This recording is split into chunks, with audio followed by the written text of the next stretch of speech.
Okay, guys, so this is the first week of this new idea I had to bring on like boxing experts or interesting people to preview shows. So it's not just me sitting here and making wild assumptions and guesses. I will let you introduce yourself. I don't think I would say your name wrong, but there's a way I might say it inappropriately or in a silly manner. So I'll let you explain who you are and kind of your career and just everything like that. Yeah, sure. My name's Anthony Cox. I'm a writer for the Ring magazine. Been covering boxing for more than 20 years across various platforms, and yeah, just always happy to be on podcasts and talk boxing with fellow aficionados.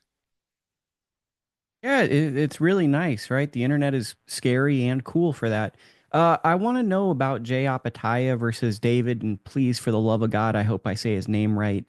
Nyika. I know a bit about this, but I want you to contextualize how big this fight is in Australia, for basically an American.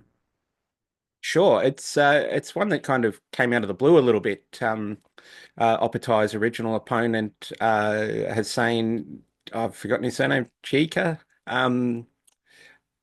Sin Cara, sorry, was a late withdrawal with an ankle injury. Reportedly broke his ankle. So instead, we have one of those rare situations where we've probably got a much better matchup on our hands with a nice kind of cross-Tasman rivalry between the New Zealand Olympian David Nyika and Jai Opetaia. So there probably it would have been a nicer fight if there was a bit more time to sell it to the public, perhaps. It sort of only came together a couple of weeks ago, but certainly fight fans are very excited for it over here.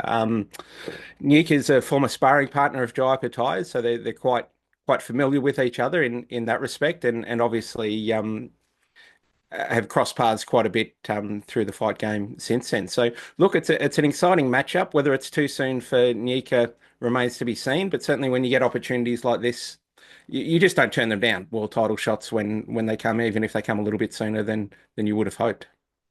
For sure. And I'd like to, so we're gonna do the X's and O's like this is a actual sports show.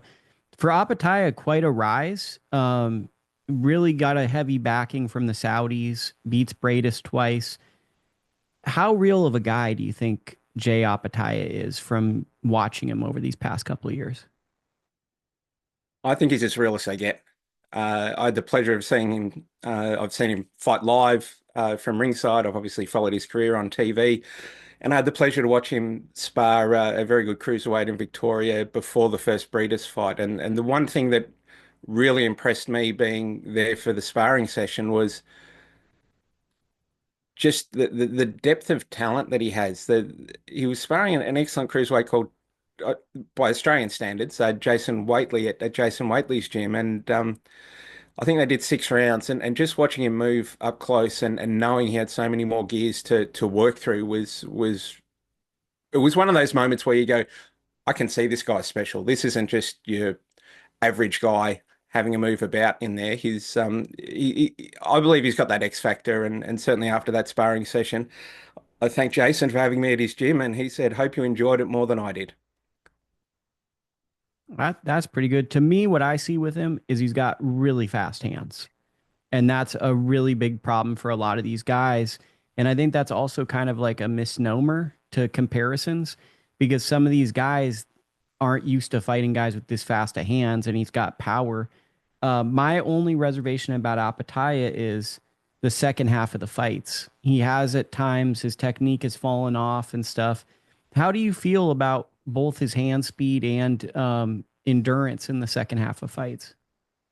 Yeah, well, certainly the hand speed's there, and the foot speed too. I don't think a lot of cruiserweights are used to boxing a guy that can be that mobile, box in and out like that, and use those angles. I do agree with you that there is still a question mark over him fading a bit in the later rounds. I think his fitness is superb, but perhaps he burns a bit more energy early on in the fights than he should be doing. So if he just kind of maybe just pulled it back half a gear, he might find that extra tank late in the fight there. But same issue. I think if there's one knock on him, it's he does seem to be susceptible late in fights, 10th, 11th, 12th round. But yeah, I don't think that's anything that can't be overcome just with maybe boxing a little bit smarter through the middle rounds of the fights.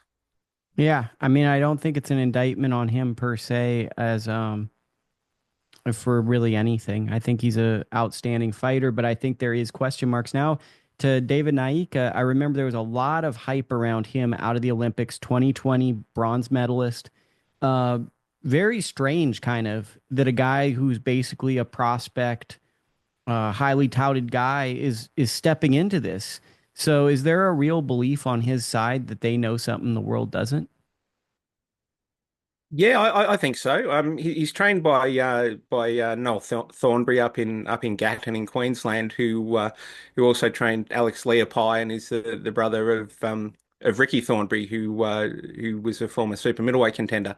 Um, so his camp are obviously confident. There didn't seem to be much hesitation in them taking the fight when it was offered to them, and obviously having done rounds with Jai, there must be some things there that they think they can exploit. Certainly. Nick has got a very good left grip to the body. He's got a very, I guess, kind of upright European style about him. Um, but I think he'll be looking to land that body shot early and often to try and take some of the steam out of Opetaia's legs there and just slow him down a bit so that he's a bit more of a stationary target. And certainly if he can get into those later rounds, Nick is a big puncher. I think he'd really fancy his chances. So one thing I did film study and stuff, and I was watching. The one thing that really caught my eye, he's really, really like a catch and shoot guy, Nika. And I'm not sure you can catch and shoot early on in this fight with this guy. How do you see that stylistically? Do you think that's going to be different? Do you think he's going to try to move more? Because what I was seeing was him getting hit by guys that weren't as talented as Jay, and he was getting hit a little bit more than I wanted to see him get hit in those developmental fights. Well, that's the question mark, isn't it? I think Nick is far from the finished product, and I think there's certainly things um, that Jai will be able to exploit as well, just from that, as you pointed out. He likes to catch and shoot. He's a natural counter puncher. Um, how he handles Jai's style is, well, that's a question for anyone. How do you handle a guy that's a big man that can move that slickly? I, I genuinely think Jai's the best cruiserweight in the world right now. I'd love to see him fight Zurdo Ramirez just to really settle that one last question there at the weight class. But yeah, I don't know how Nick is going to solve that riddle, but I know he'll be confident of getting it done. Okay. And how important is Jay Opetaia for Australian boxing currently? Look, I think, well, he's very important. He's the best boxer in the country right now. I don't think he often gets the amount of mainstream media coverage that he deserves. I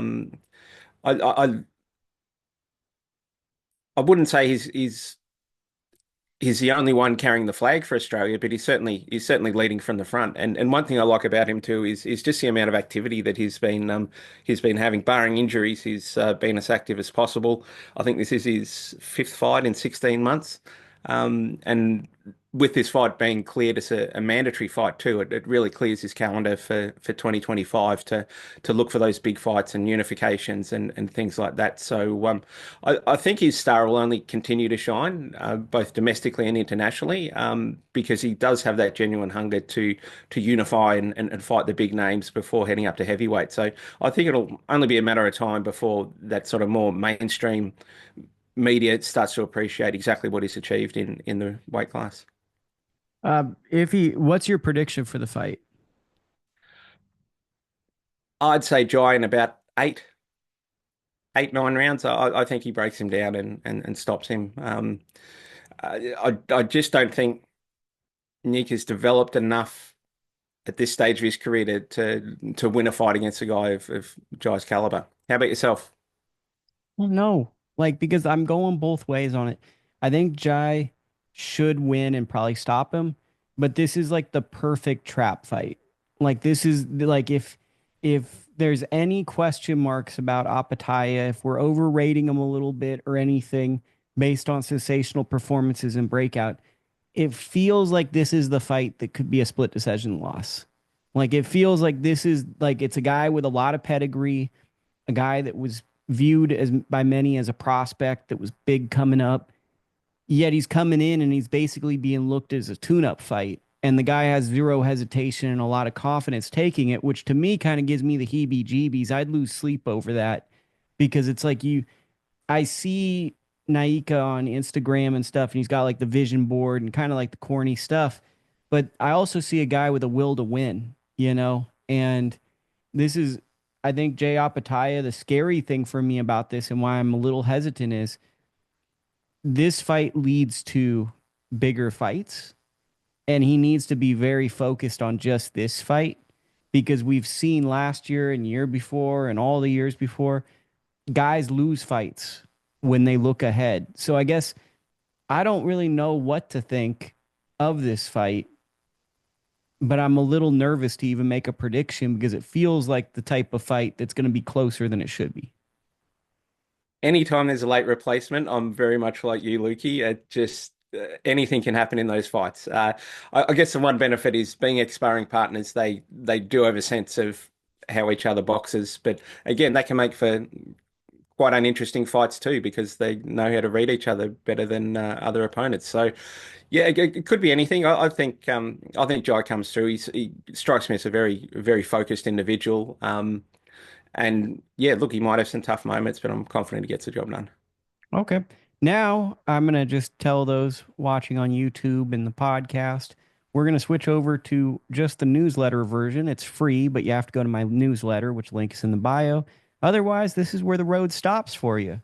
Okay, there you go. So now we're on the newsletter exclusively, and I want you to tell me about the state of Australian